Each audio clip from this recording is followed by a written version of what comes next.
Good morning to all of you. Welcome to my interpretation class. In this class, we are going to discuss the purposive construction. Normally, in the last classes, I told you strict construction or beneficial construction. But please remember, in the interpretation of statutes, the main issues are two. Number one, the interpretation is the function of the court. Second, the statute must be read as a whole. The statute must be read in entirety. As a whole, you have to study. And as regards this construction, please remember, it is necessary to give full effect to the purpose and object of the act. You should not divert from the purpose and object of the act. అసలు act ఎందుకు చేశారు, దీని object ఏమిటి అనేది తెలియగానే that purpose should be maintain. This is what is called purposive construction. Strict construction means you have to base the comes true in a strictly manner. ఈ word అక్కడ, ఆ వర్డ్ ఇక్కడ, దీని మీనింగ్ ఏంటి. Beneficial sometimes, so you have to construe the words which gives benefit to the accused person. Here, please remember, in the purposive construction, please remember, you have to promote the object of the enactment. After all, so the purpose of the interpretation is to know the legislative intent. Here, while constructing, please remember, the purpose and object should not be diluted. So you should not sweep away the purpose and object for which the act was intended. This is more important. So ఇంటర్ప్రిటేషన్లో మొదటికి మోసం తేబాకండి. మీరు construction చేసేటప్పుడు objective strict construction చేసుకోవచ్చు, beneficial construction చేసుకోవచ్చు. కొన్ని సందర్భాల్లో you cannot construct in such a manner it totally goes away or dilutes the purpose or object of the act. That should not be done. If I tell you the examples, it will be easy for you to understand. So normally in the 6th semester only we are dealing with this case law, that is D.Saibaba versus Bar Council of India 2003. So in this, the purpose should not be diluted. That's what is told. Mr. D.Saibaba, he was a physically challenged advocate. Before becoming an advocate, he was running an STD booth in his name. He got married. He asked his wife to sit in the STD booth, and in the meantime, he completed his LLB.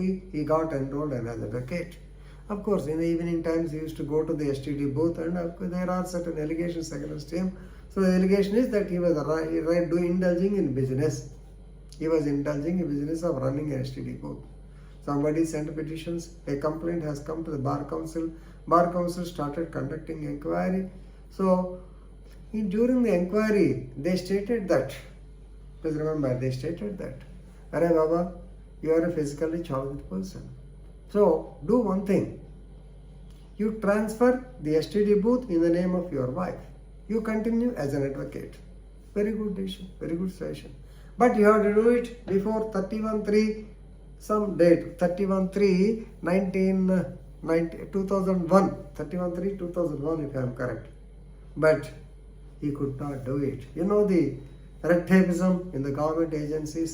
Ultimately, he could complete it by 16/4/2001, for example. So the Bar Council did not agree. They said, we wanted the thing to be completed by 31/3, but you have delayed the matter. So strict construction, no.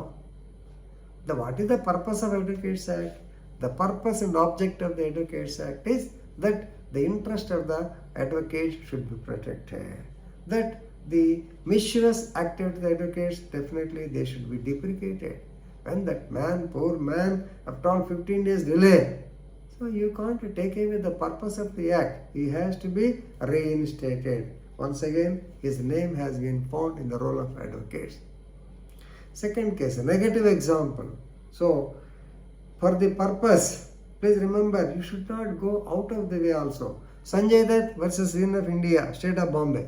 Sanjay Dutt versus State of Bombay, 1994. So please remember, the court said that it is the duty to construct a possible way. That means which promotes the object of the attitude. No doubt he does not have any intention to purchase the so-called banned weapons. Of course, Sanjay Dutt was charged for being in possession of banned weapons like AK-47, AK-56. He does not have any knowledge. He doesn't have Mensiri also. Somebody might have gifted him. But still, what is the purpose of the act? Whenever any person is found in possession of the weapons, he is liable under section so and so. Even Tada Act, it was book. Terrorist Act, Terrorist and Disrupt Act was actually the case was charged in Tada Act. Yes, the purpose of that is that you should not do away, no doubt. Basing on the fact that he is innocent, you cannot take away the purpose of the act. I think I told you both the positive and negative sides of the purposive construction. So please read the case laws and enrich your legal knowledge. With this, I am concluding. Thank you very much.